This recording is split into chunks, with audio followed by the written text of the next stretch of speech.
I'm Rebecca. And I'm Hunter, and this is the Family Showdown!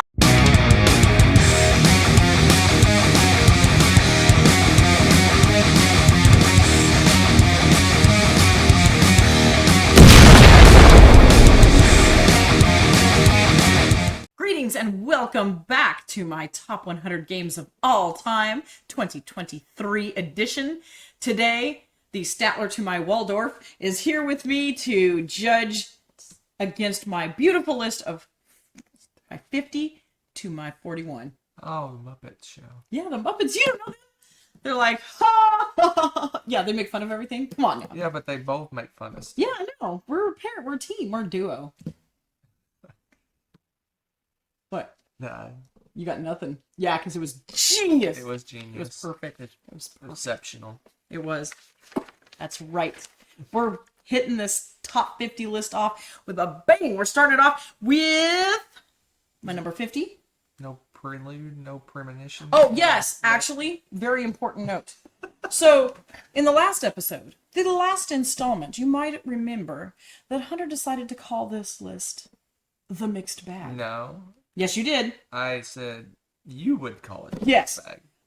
But I think we need to amend that. This list shall be called Death by Giant Boxes. That's an entire 100. You'll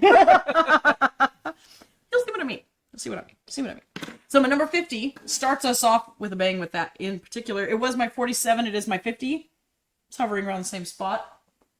Let's see if I can do this. I don't know. If I throw it my back, it's live on camera. It's maybe our biggest box. No. Not anymore. That's terrifying, by the way. The Infinity Box! That's what it's called. The box of holding that is Anachrony. Okay, that just caused a, 1.2 earthquake in Prosper, Texas. So, this game is a worker placement game about time travel. Actually, not so much about time travel. That's a little tiny bit of it. So, the world's ending. I think there's a giant meteor going to hit or something. And you need to get off of this planet. So you need to build up your space system, get your space shuttle ready, and launch before this thing hits the planet.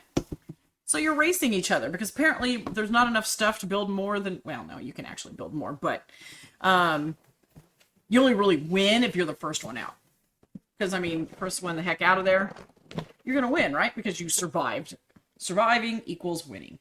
What you're doing, though, is worker placement, and you have different types of people. You have scientists and, I don't know, generic workers, engineer peoples, some other specialties, right? And you go to do certain tasks. Some of those tasks are indoors where it's safe, and sometimes you need to get in a super protective spacesuit and go outdoors into the scary bits and go take care of things to prepare the space shuttle. So you need to choose and dole out. You need to kind of predict. You're like, okay, I'm going to probably send 3 people, so I need to prepare 3 spacesuits at the beginning of your turn to be able to send them out.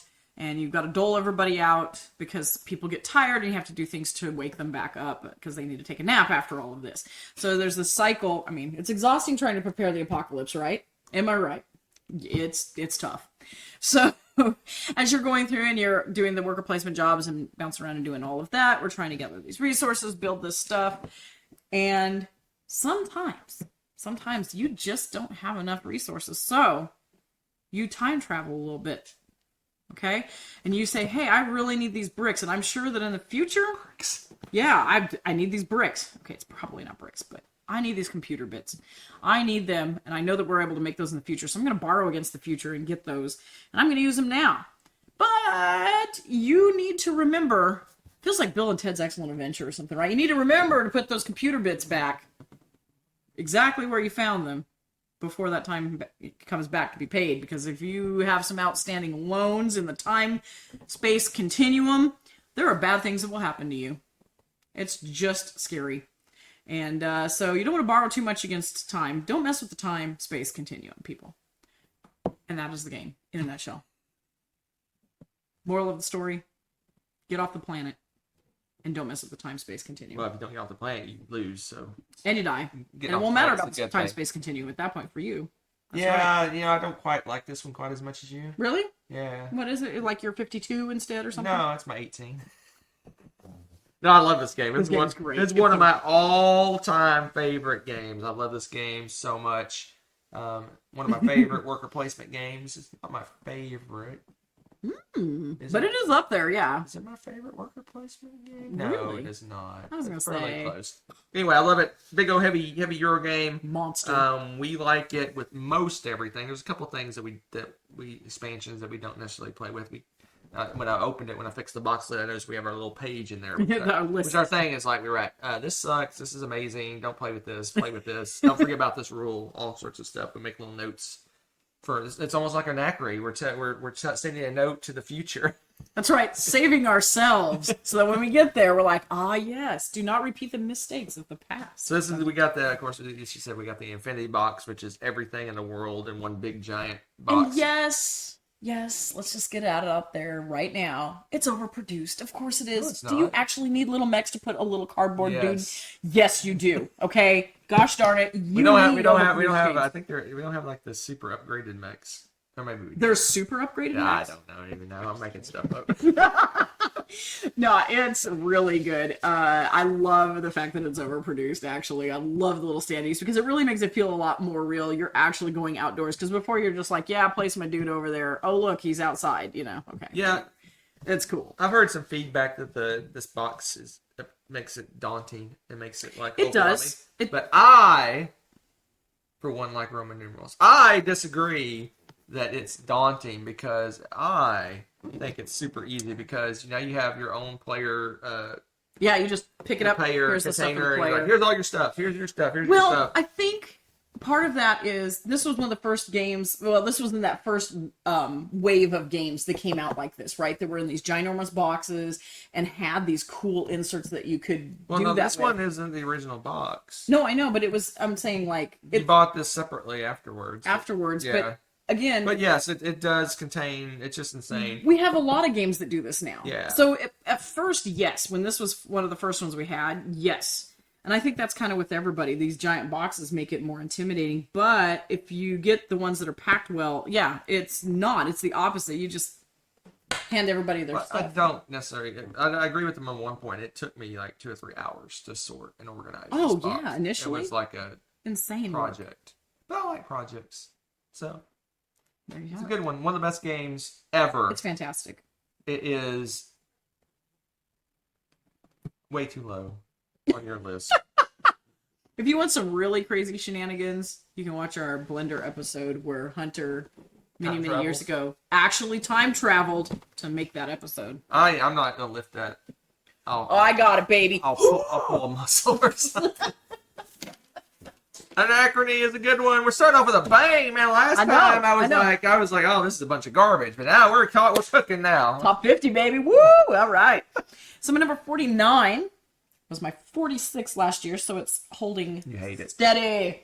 And that is Orléans. That's a good one. Look at Yes, you. indeed. Batting 1,000. Out of the park, baby. So this is what they call, what is it, a bag puller or a bag something... Bag of greatness. The misnomer that some people use, well, I'd say a lot of people use, is a bag building game. But this one is not quite a builder. Because, no, it is. But, No, the misnomer is you're not actually building a bag. yeah. It's actually pool building. You're creating a pool of Right. items to choose from. And your pool happens to be in a bag. Hence...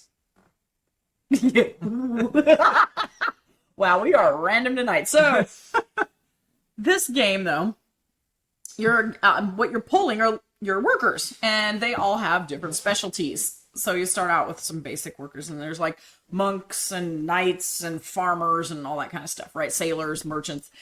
And you need certain combinations of these skilled workers to do certain types of deeds all over the board. So you're trying to do those. And this game has two really cool things that many things that I really love about it, but the two things I like on the main board are all these, there's a veritable plethora of tracks. Each one of these skilled workers has their own little track, plus the map. As you're traveling around the map, you're collecting a bunch of different resources, and you can put down little, I guess you'd say, merchant shops, places, stuff, huts, buildings, we don't know. There's a little little bit. You just Trading put that there. stations. Trading posts. That's what they were called, I think. Trading stations. Trading stations. Excuse me. I only knew that because I read it on the box. No, he was like pointing to it. Trading stations. Okay. So you're maneuvering through that and collecting those, and different types of resources are worth more victory points as you get those. What's cool too is that as you're pulling more and getting more, so not only are you using these specialized workers, but you have to hire them, create them. I don't know what you would call it thematically, but we always call them building them. You have to go to spots to build them up because you only have a couple types of base workers, and you need to get more and more specialty workers to build into your bag. I'm going to say bag, I don't care. And as you're doing those things, you're also going up these tracks, and you go up these tracks, you're also increasing your multipliers to your victory points, and it's got kind of a weird but fun point system on how you get victory points at the end of the game, because there's these little things that you can get that are multipliers. Citizens.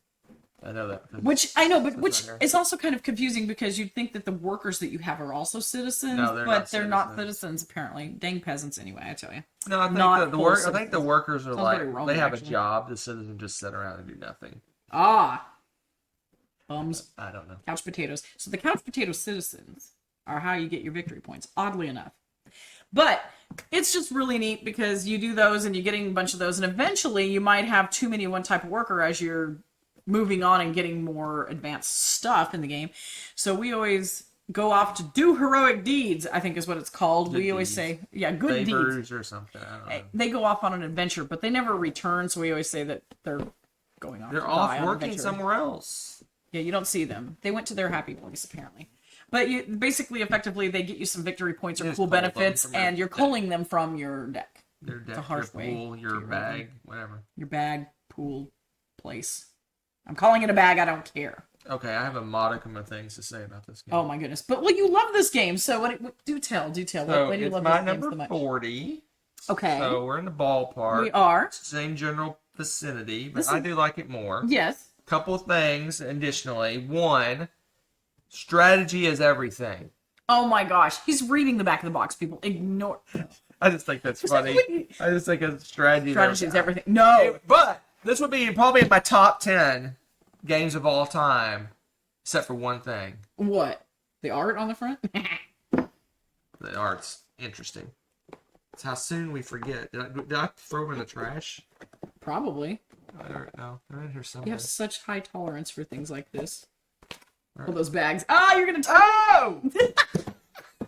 Okay, if you have a texture issue, do not touch these stupid bags. I don't even like them, and I'm not a texture person. They feel weird. Why are they still in here? They're the creepiest feeling bags ever. I have to use like a Ziploc. Yeah, that would be good. I can see what I have to use a different bag, a substitute bag. Yeah, there's some kind of weird felty material that just. But they're not even felt. I don't even know how to. Stop. I hate Why that. Do it's so gross. Oh my gosh. You're like that person that's like, oh, this is really gross. You should try it, aren't you? Because you're like, I can't resist to touch that. Okay, it's like torturing himself over here. It's like the. I like that you punished the game for that. No, I'm joking. I'm completely joking. No, this is an awesome game. I enjoy it quite a bit. No, we do. We love this. And it's great because we are so familiar with it from playing it so many times that this is one of those you can crack out. We take like 30 seconds to go over, make sure we remember all of the rules correctly, and then go for it. It's fantastic. And we got the expansions. We like the trade expansion, but not the intrigue expansion. Yes. The intrigue is punitive towards players. Yeah, it's really punishing. I don't like it. It's garbage. But it's a hero. Get this out of here. Get those nasty bags out of here.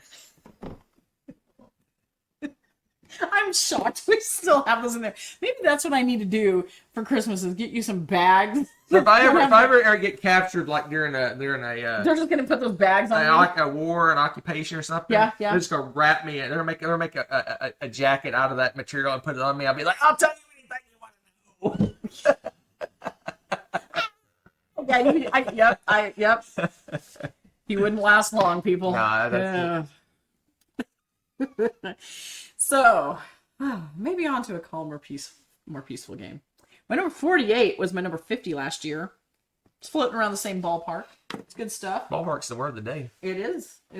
Ballpark. Roll for the galaxy. I love the Race and Roll for the Galaxy games quite a bit. Roll for the Galaxy is the dice version of Race for the Galaxy, and they tweaked a few things and then have one of the most amazing expansions in board games, period, that is so amazing that we do not play this game without it anymore. I don't remember the name of the expansion, but it adds these wonderful little orange dice, and yes, I know they're orange, but that's not the reason I like them. They're effectively like a wild, and they do all sorts of new things. But you have these dice, and what you're going to do, you have a little actions board, and you get to choose your actions that you want to do on that turn. The thing is, you have it hidden from your opponents because you're hoping that they will pick different things so that possibly you could do more actions. So you're going to put your dice, that you get a certain amount of dice that you get to roll, depends on a couple of factors, but try to roll them, and then you're going to put them in the spots of the actions that you think you want to do. So the one that you put the most dice in is the one that you will do. And then you might want to gamble a little bit and hope that somebody else picks some of these other actions, so you end up getting to do more than one action. And as you take these dice, and throughout the turn, you're going to be using them to buy... There's different two sets of tiles. There's the resources and tech, and then there's the planets, and they produce goods and stuff. So, yes, I'm so glad you're getting one of those. I was going to tell you about that before we filmed, that this box was in scary shape because I was afraid to tilt it up. It's super full with these expansions. Apparently I gotta repair it before I put this on. You might. It's really chock full of greatness, though. I don't know how much you can tweak it. Oh, yeah, there's a dice loose. There's dice all over the place. Keep going, I got this. So, here, you can see the pretty colored dice. Oh my gosh. Bright colors. Oh my gosh. Oh my gosh. Oh my gosh. Blue, brown. Oh my gosh. Green. And underneath that, there's a wild orange You're and the stuff. person in the group project that hinders the group. I do not. How dare. How dare. How dare you. I don't want to do a group project with you anyway. Yeah. So. It's all good. We don't play cooperative. Thankfully, this game is not cooperative. And just like Race for the Galaxy, what you're doing is you're trying to get enough of those tiles, because once you get a certain number, that triggers the end of the game. Also, getting rid of all the points. There's like this points pool that you subtract when you get your points. You take from it when there's nothing left in the pool. That triggers the end of the game. Also, a certain number, I think, of buildings and whatnot can trigger it. But you want to get tiles that have good benefits for you, help with your engine, but you also want to get tiles that include some really good victory points, because at the end, that's what's the most important, is the total number of your victory points on what you have built. It's a really fun game. It's a 2 to 5 player game, which is great at any player count, I think, because it plays pretty smoothly. It says about 40. Yeah, that's why it's so good. It says about 45 minutes. That's probably right. With more than 2 players, it could maybe go up to an hour if you have new players. But like Hunter said, most of it is simultaneous, because when you're choosing your actions, everyone's rolling their dice and choosing their actions at the same time. You reveal, and then you go, phase 1, who's doing phase 1 action? Okay, who's doing the second action? And it just kind of goes, everybody's doing their stuff at the same time, buy your stuff, blah, blah, blah, blah, blah. You do all your things, and produce, sell, and move on to the next round. Everyone's doing those things at the same time. Just really super well engineered game. And it has staying power. It has been on my list since we first played it. All right. Roll for the Galaxy. I know it's amazing. You guys get it's like dinner and a show. You know, you get to learn about board games and watch Hunter with these amazing covering the. You're saying I'm like a show. Yes, you were like, hey, let me show you how to fix a board my game. 1, 2, 3. Is it really 123? 1, 2, 3. That's cool. And once again, advertising for these. Look at this. I'm just holding the lid. That's cool. These are worth their weight in gold. Okay. It's alright. I'm just totally advertising for those. All right, roll for the Galaxy. My number 47. Oh, it's gone up. That's right, we've played it. It was my number 69. It's my 47 because once again, I got to play it. I heard complimentary things from my opponent because it's growing on here. So therefore, my love for this game has been renewed. So before you say what game we're talking about, so I give her lots of crap about this game. How much that it's like, man, blah, blah, blah, blah. I actually like this game. It's just almost like a running gag. I didn't build a big, giant, massive box of pain and death to just... like, if it's a game that I hate and you love, I mean... Yeah, just because... I guess that would show true love, right? Unconditional love. Oh, I guess I was mistaken. It was just out of love that you built this, huh? It was. Because he hates this game. No. How Anybody about tell what Anybody game guess it what is? this game is yet? You gotta know. You gotta know what this game is. I'm so scared. It's an art box. Oh, hey, don't break our table. Yeah, I'm not gonna open this right now. Come on. Okay. I'm just make sure. I do have it right side up. Never mind. Okay. I was afraid to put it up here upside Can down. you tell them what game it is? Because they have no idea. It's a mystery. It's Dominion. But not just Dominion, as you can probably guess. I kind of like Dominion a lot. So it's a lot of Dominion. It is, in fact, most of Dominion. No, I think you have less than half the expansion. Any more? Really? I think there's like 15. How many? What? Yeah. Are you serious? I'm making numbers up. Yeah, you are. You're just But there's a pulling lot. stuff out of crazy I places. don't think you have maybe half the expansions. That's insane. I am content and I absolutely love the stuff that I do have. So as a gift hunter got me one of the more recent expansions at the time and then did this lovely laminating job on all the little dividers, organized the cards, and then we have one of the Dominion apps where you can go in and you want to play a game, you just plug in which ones you expansions you have, boop, boop, boop, or want to play with, and it will create a nice tableau for you that you play in the middle. So Dominion, if you've somehow lived under a rock, this is the granddaddy of deck builders. This is the deck building game.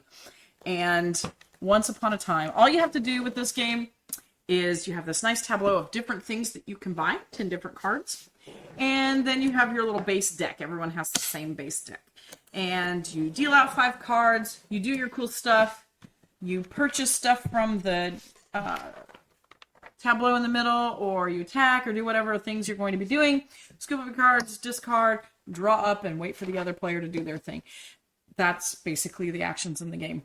The cards have different abilities and things on them. There's cards that are locations that, like a province, is worth a certain amount of victory points. And so there's some that are just victory points. They don't do anything in the game but clog your deck, but they give you victory points, right? And that is the object of the game. So you need to decide when you want to switch from doing a bunch of actions and stuff to start putting these big victory point values in your deck. And that is basically the heart of the game.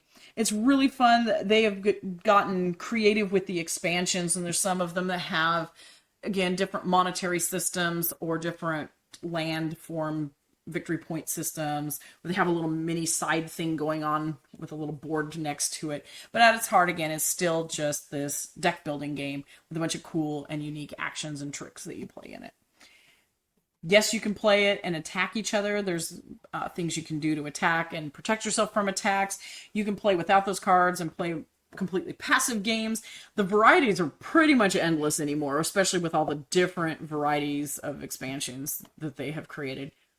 There's a reason this game has been around forever, and it is going to be another one of those board games that people pull off the shelf 50 years later, and it's a classic. Let's don't get crazy. Oh, now you think of So, a few things. These were my thing where I say a few things. Oh, you're going to say a few things. So, it is my 165. Nice. So, it's just amazing. As much crap That is actually amazing. As much crap as I give this game, it's pretty good. To be completely honest, I didn't think it was going to be on your list at all. Ha! Because somebody talks a lot of smack. Me. A lot of smack. I do talk a lot of smack. You do. But we played this recently. I enjoyed it quite a bit. So there's that. How does this weigh more than Anachrony? Because it's like it's like 5 times as dense. It's a block of cardboard. There's your physics for the day, folks. Density. Okay. So, Wow. It's like I forgot about this game and then brought it back to life. My number 46 took a giant leap back, and I think I punished it because we had not played it in a super mega long time last year. Probably. Because I was wacky with my punishments. It was 130. I brought it back to life.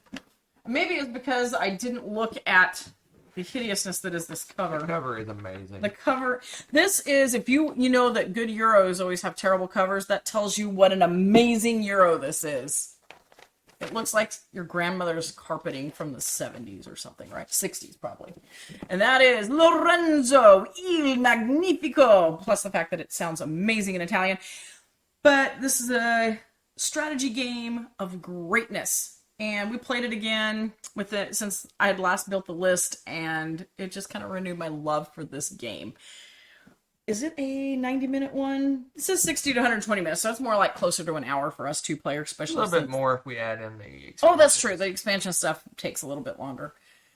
But what you have is these different columns of actions in the game that require different types of dice.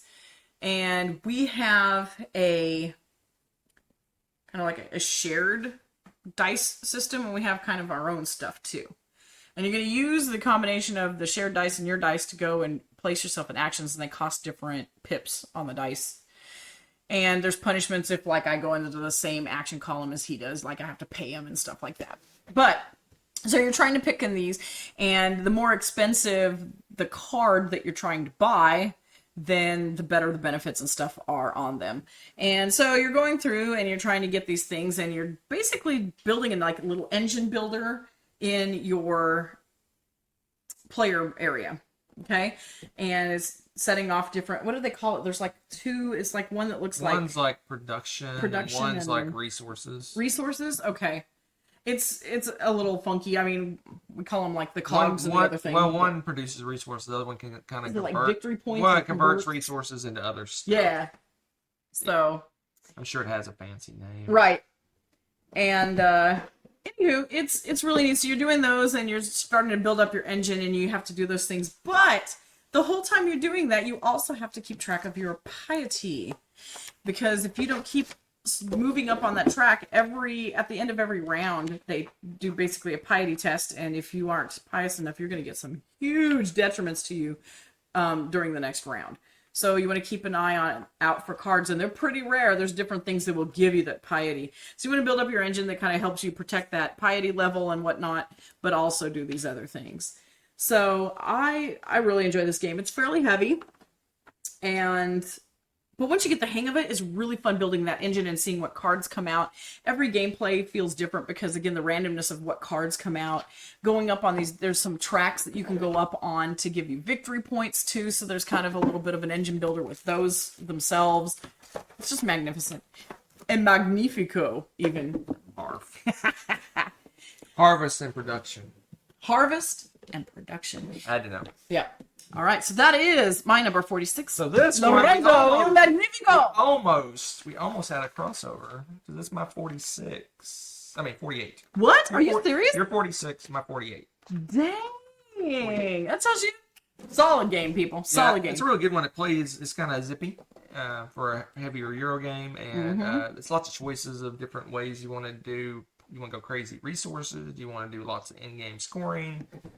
It's got a lot of choices, and it has asymmetrical-ishness if you have the expansion, which I don't even remember what the expansion's called, but yeah, I forget the name of it too. Anyway, if you have the expansion, it gives you a little bit of asymmetrical stuffs. There you go. Leaders, has leaders and stuff in it. Anyway. All right, my number 45 was my 51. We had, I believe, an expansion come for this game. Liked it quite a bit. And that is another rather large box. Not as crazy as Anachrony, but decent sized box that is Dune Imperium. I guarantee that Hunter is going to tell me how criminally low this game is. But I didn't play it at the World Series of Poker, so. Apparently I didn't either. Well, you did better than I did because you, were there and played it. Might make a difference, right? So, Dune Imperium, again, I think it's kind of a mistake. A lot of people like to compare it to Arnak, and they came out at the same time, but this one feels very different. This one honestly feels smoother in the gameplay, and the theme's fun. I mean, you don't need to know the theme to play this game at all, but I think it's kind of fun because the theme they put in there was pretty cool. And it's worker placement, and you're trying to build up and get to a certain level of victory points. Which, don't they have a name for the victory points? They have some kind of different name for them, don't they?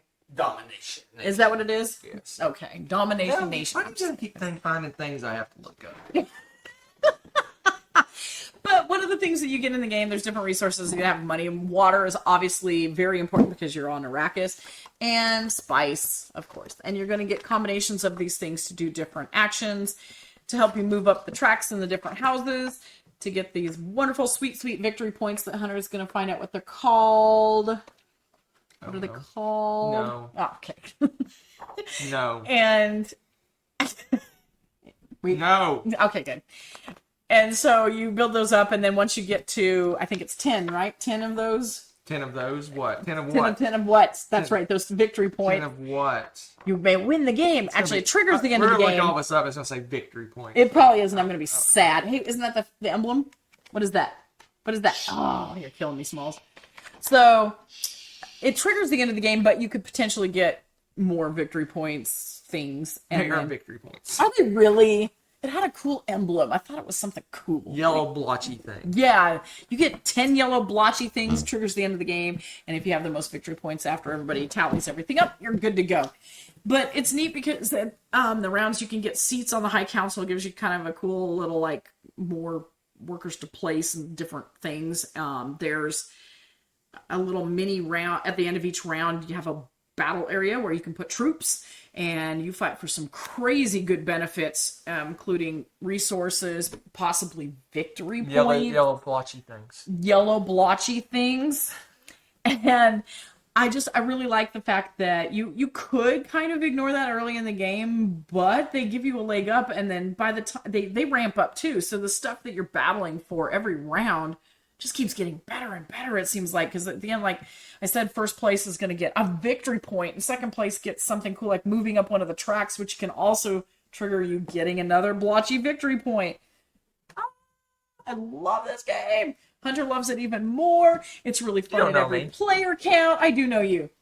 So this tells you how much you love it, because he played this over and over and over and over and trained to play at the World Series of Board Gaming the first year that they had it, and he still loves this game and still wants to play it. That's not the case with the other games that you played. You're still in my story. I'm sorry. It was exciting. I had a great story. Okay, tell me a great garbage story. Now. Oh, brother. So, here's the thing. I played 4 games at the World Series of Board Gaming, the inaugural first year, not this year, the one that just happened, the first one. I played 4 games. I played Raw. I played Splendor. I played Dominant Species Marine and Dune Imperium. Raw, I got rid of out of the collection. Splendor, well, if I never play Splendor again, that'll be a great day. And Dominant Species Marine dropped out of my 100 down to, I don't know where it is, far down on my list. I don't even know where it ended up. Way down on my list. 186. It was in my top 100. This one, I think it might have been in my top 10. It dropped all the way down to 14. So yeah, this one, even though I played so many games, I was playing this game 4 players by myself over and over and over and over and over again, trying different strategies and stuff like that. I still love this game. It's one of my favorites. Good. It's such a good game. Anyway, that's the end of my story. That you stole, that she wrote. What? I did not ruin that story. It's like you told the end of the story in the preface. That's how you know it's unscripted. All right. You ready for this? No. So my number 44 was my number 88. Weird, cut it in half. Unfortunately, the box was not cut in half. Because once again, folks, we have... It went up? Yeah. Huh. We did play this again. We did play it again, and I love it, and I remembered how much I love it. Dun, dun, dun, dun. Another monster box. That's... Oh, this was one of our first big boxes we got, wasn't it? No. Oh, it wasn't? I don't think so. Okay, well, that shoots that down. Depends on what you define as a big box.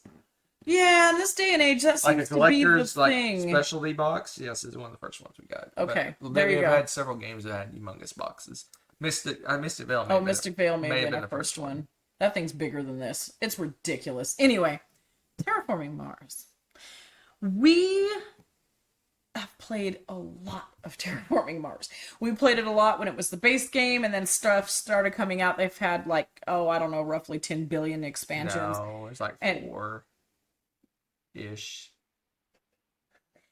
And each time the expansions came out, we get them, we play some more, we play a bunch and stuff. So we have played a lot of this game, and it still is awesome. We have decided that we like some expansions better than others. I don't think we always play with everything. Well, I was going to have as part of my story time, but I'll go ahead and say it now. As well. Is that story we time. basically come to the decision that we just like the base game with preludes. Mm-hmm. Everything else is just bloat at this point. The Venus one's okay. Colonies is we don't ever use it really. Yeah. Because I guess we don't game well. We don't really use it. Right? We're just like, it's a distraction. And the one where you, what's the last one? The one where you do voting and stuff? We didn't like that one that much. No. I liked it. She hated it. So it's not going to be used. So probably not. Preludes plus base game equals win. It is a win. This is another one of those boxes that at first kind of may feel a little intimidating, but gosh darn it, if the production is not amazing. Now, before they came out with the super production and all this stuff, we got a specialty. They had ones that you could put in here, but we had already bought these, so it's like, why do it? That made because originally your personal player boards were flat, and when you have 10 billion little metallic cubes to put on there, all you had to do was breathe slightly heavy, and everything got messed up. So we got the cool 3D mat that you could just kind of locks your cubes in place. No, they don't slide out. Yeah, these are old school. And so it's kind of cool, but they don't fit in the Super Magic Awesome box because, again, these were a custom kind of thingy. But what they did do in here, I'm not going to pull everything out, but what I do love dearly is it's easy to pop this out to play. And part of it is because they have these wonderful, well-organized trays. And look at these minis, okay? They've got the cities, they're little 3D cities with this. And then if anyone nukes anything, you even have a little nuclear bomb. It's so cute. I can't believe I'm saying that about a nuclear bomb. But look at the ocean tiles. They're blue. I love it. I love crap I can play with while I'm playing. And here you go. It's really cool. Crazy overproduced gorgeousness. But you just pull these tiles out, give everybody their stuff, set up the board, and you're ready to roll. Which, again, all fits nice and neat in this awesome little, not so little box. Except, well, again, they would have fit if we had not already purchased the specialty playing boards on our own way before this box was a thing. So we were just like, why would we spend more money and get another thing when we already have these and they work pretty nicely? So we just set it next to the box and deal. Again, Terraforming Mars is you're terraforming Mars. I love the theme with this, because you're trying to bring up the water levels and the temperature of the planet to make it sustainable for Earth-like life, or Earth life. And so you're building up oceans and getting water going, and as you're doing that, you're also heating up the planet. And as these things grow and warm up, you can bring more and more diversity and diverse wildlife and plants and things into the world, which also help you chain more, you guessed it, victory points! Dun, dun, dun, dun. It's really neat, too, because we have asymmetric corporations are in charge of this, so each player is a different corporation. If you play with them. Right. We like to play with them because it makes it a little more fun. The tracks are really cool because you're doing different things, so you've got different kind of money or abilities, and you also are building like a little engine. You pay these out to do stuff, and then here you go, you can start building this up. Oh, you get to produce more plants, or you get some more energy, you get to put that towards making the planet warmer. It's so much fun moving all these little cubes around and getting these engines built so that every turn you're getting paid this amount, or you're getting this much energy, you get to do this over and over, and you're getting more and more victory points. You're just building up this engine, you're doing more and more with the planet itself. It is so cool. The cards are really unique. Again, some of them have a temperature requirement or an oxygen or both, and they'll give you more victory points because of that difficulty of bringing them to Mars to live and grow and thrive. Awesome theme, fun theme, love the science fiction theme. It makes it all the more exciting to think, as our space systems are starting to look at, a lunar port and someday colonizing Mars and that sort of stuff. It kind of brings it a little more to life. Any other stories you want to add to the terraforming universe? No, you pretty much covered a couple of things. to say is that it is my 65, so I enjoy it quite a bit. And this has become pretty much a 2-player only experience for us that's because true. That's true. I tried this once at 4. I don't know if you've ever even played it at 4. I did it once. Yes. You played it at 4. It just took forever. The game would not end.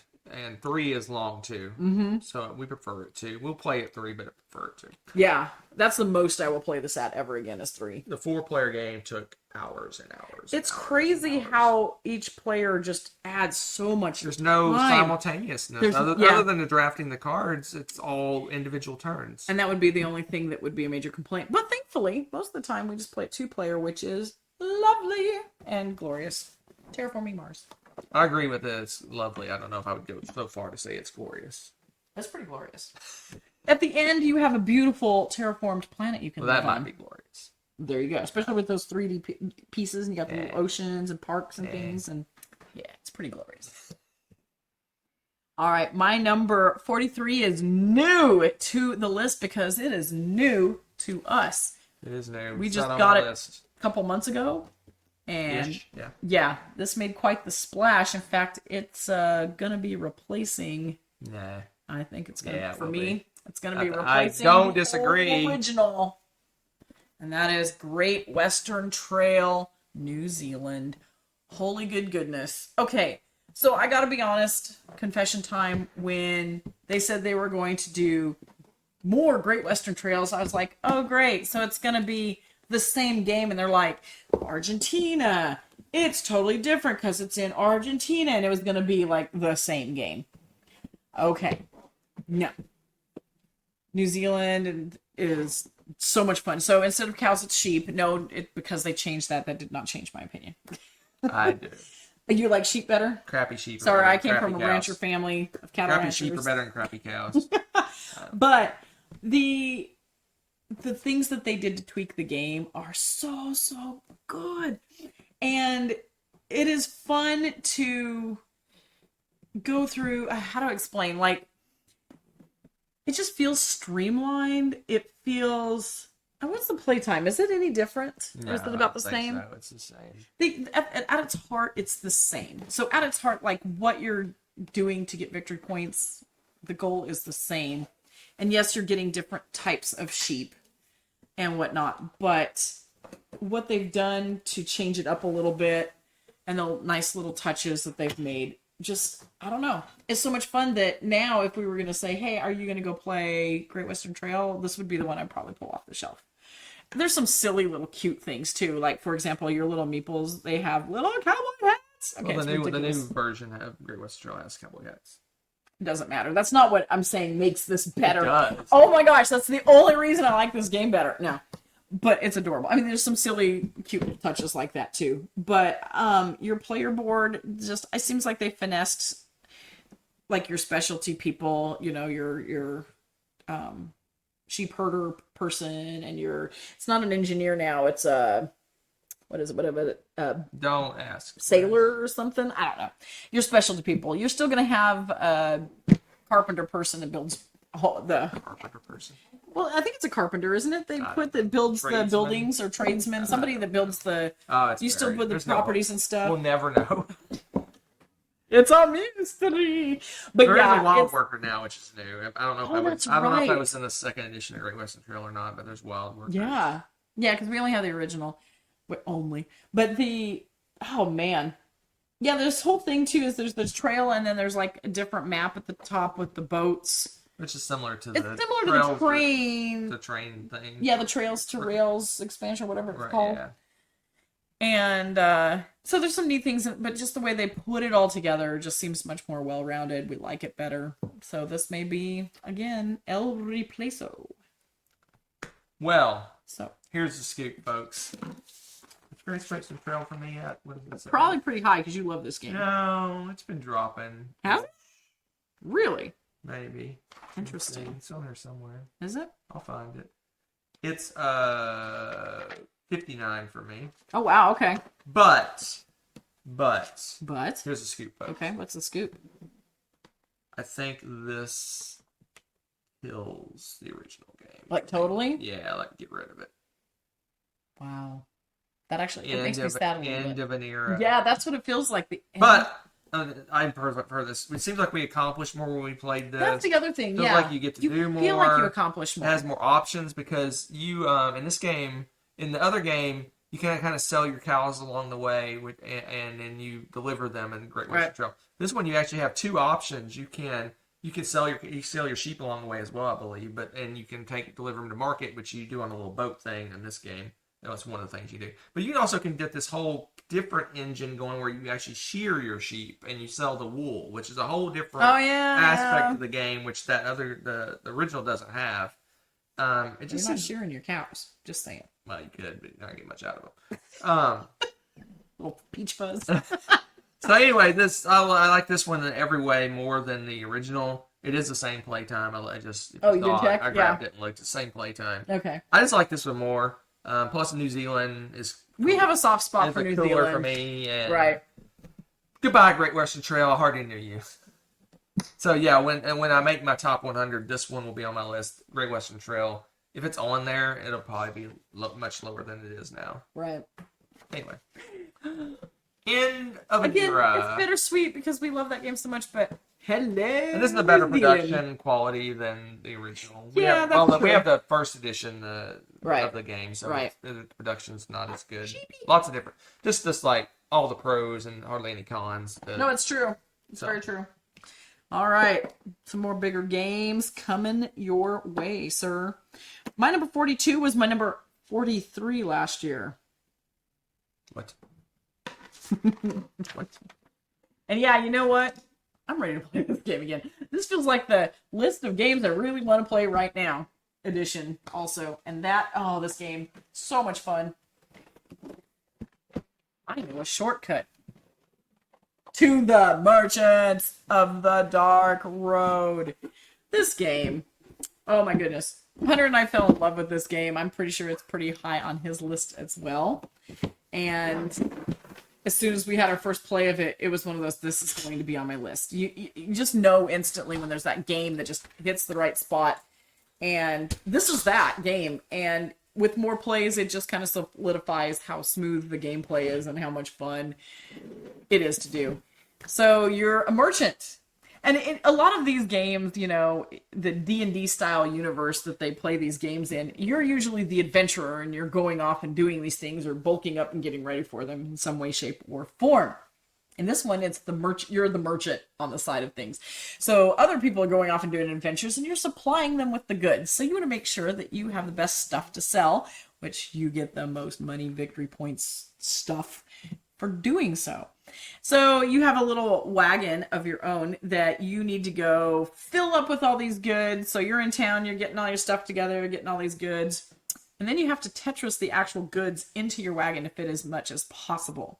Along the way, you can also pick up adventurers that need to hitchhike their way to somewhere else, and you can get victory points and benefits for helping them out. But then at the end of each turn, you're going to say, you know, if you're going to go in and sell your goods somewhere. And depending on where you're going, there's always I know a shortcut. And if you're going a certain way, other players can kind of jump on that bandwagon and piggyback off of your action to go into the city and sell some goods.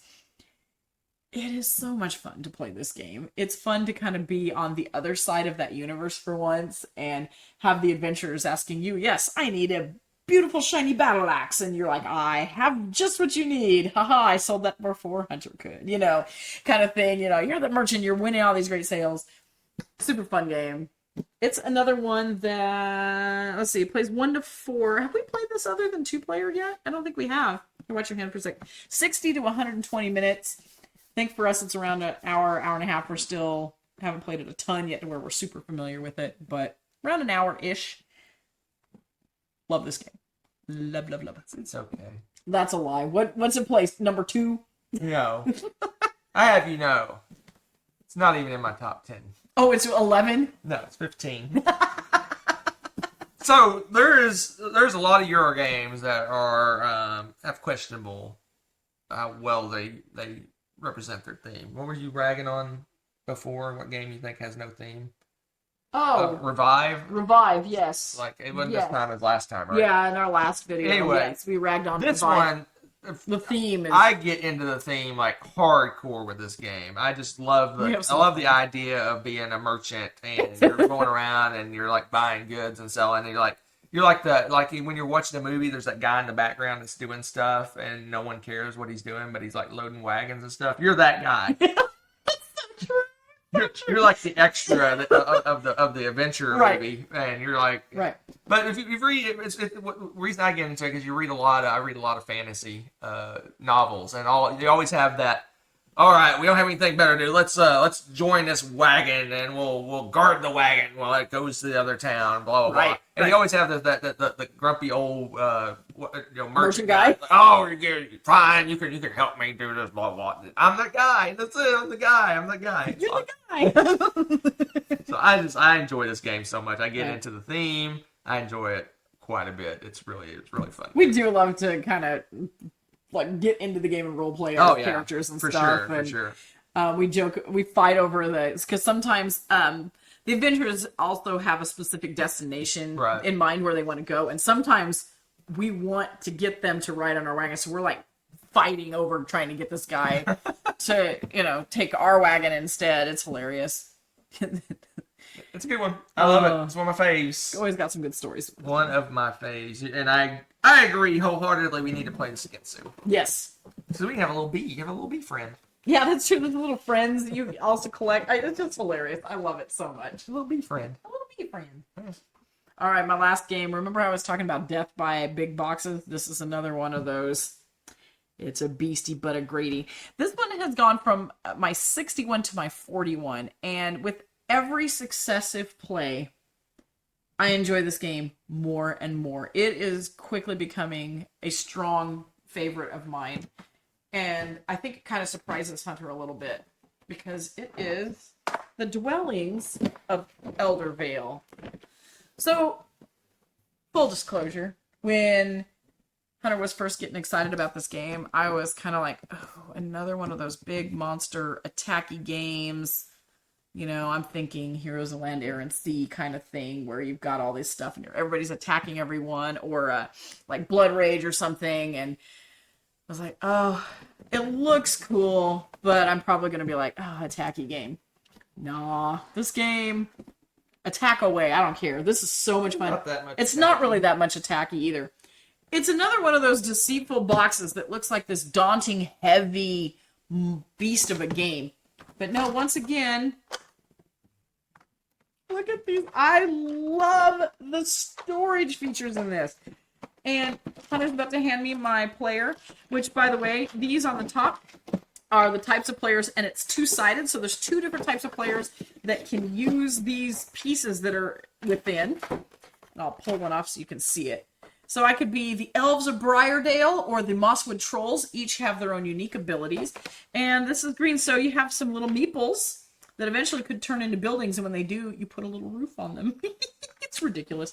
Okay, you've got lovely green colored dice, and then you've got your resources, and you have specialty meeples. And this is your player tray, and you use this actively. You just keep all your resources in it and kind of dole them out as you go. It's fantastic. Your little cheat guide card is in here as well. And the best thing with getting this souped up crazy box version is what Hunter's putting together right now. The monsters that you fight, these mythological creatures, all have a little sound base. And you didn't turn it on yet. And they each have two different sounds. So this guy... Well, there's two different dudes. Yeah, there's two different dudes you can put on this, and they each have a unique sound, so depending on which direction you turn it. So I'll give you a little taste. Hit the tap at the bottom. Maybe not. Roar! Okay, let's see what the other one says. I think that's the lava guy. Yeah, that sounds like the lava guy. A spider dude. Yeah. Or a dragon. And they all have different roars. Demon dude. Ooh, he's creepy. He looks like a Balrog almost. Kind of. Yeah. I'm sure they couldn't, for copyright reasons, make it a Balrog. But yeah, so they have this ridiculous sound thing. If you don't have the super version, it's just these guys without the sound. Oh no, heavens, right? We're so spoiled with this game. The minis for that are crazy over the top, overproduced. It's beautiful production. The art's cool. I didn't even talk about the board. The board's neat because you're going in and exploring these different areas, and yes, you're going to fight for some territory and stuff like that. But but it's not like battling in the traditional sense. You're going and getting these things and laying down your little houses and stuff to claim these areas to kind of build up an engine and get some victory points and stuff off of it. You get these monsters, you go and fight them, and you get, again, victory points and stuff like that. Mad props getting those as well. So it's not that we're fighting each other as much as fighting against the monsters and trying to race each other to get them. Oh my gosh, it's so much fun to play this game. And it's actually not quite as heavy as you'd think from a big monster box like this. Again, it's definitely medium plus weight, but it's not, you know, like a, I don't know, what do you think? It's not like Weather Machine or something like that. You know, it's not super heavy. It's a heavy. It's got some beef to it, but It's a heavy game. It's fairly heavy. But it's intuitive too. I mean, well, no, it's not super heavy, but it's definitely a heavy Euro game, right? With a little bit of attacky bits. You don't really attack each other. You attack the monsters. Monsters land on you, and you have to fight them. So, and sometimes you cause the monsters to land on your opponent, and that's kind of funny. But I digress. It's one of my favorites. It is 25 for me. I knew it would be pretty high up for you. 25. Yeah, it's just I love it. Growing in leaps and bounds, because I'm not kidding about it jumping 20 places. That's not surprising. I think it's probably going to stay in this range at least. It's got a lot of cool aspects to it. It really does, and it's just, I guess because it feels like it should be super attacky, but it's got such really elegant Euro actions and manipulation in the game. It's almost a race to take over areas more than attacking each other. Yeah, a race. It feels more like a race. Like you're trying to grab up spots as quickly as you can. The turns are really tight, so you need to pick and choose your best things because you can't do all the things even though you want to do all the things. There's a lot of good choices to make. It plays crazy fast. It's like an hour game. Yeah, that's the other. It does not feel like it should be only an hour game. This feels like it should be some kind of 4-hour beast or something. It's just surprising on all levels. What you did there. You know it. So that's it. Dwellings of Eldervale. If you want to try something out that'll really surprise you in the best way possible, this is it. So, what do you think about my worst of the best? It is a definite improvement over your previous list. But you took out a lot of my faves. A lot of my faves. I know. I figured you'd be sad about that. Yeah. At least they're there. They are there.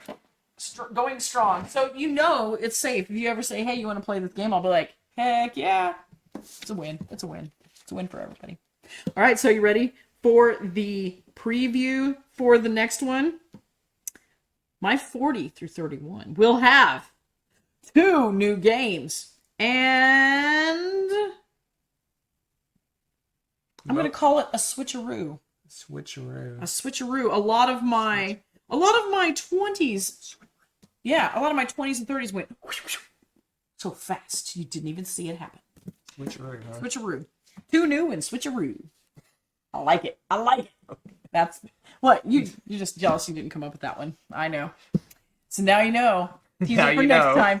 The more you know, Rainbow. Yes. So much exciting surprise board gaming goodness coming up your way soon. See you next time.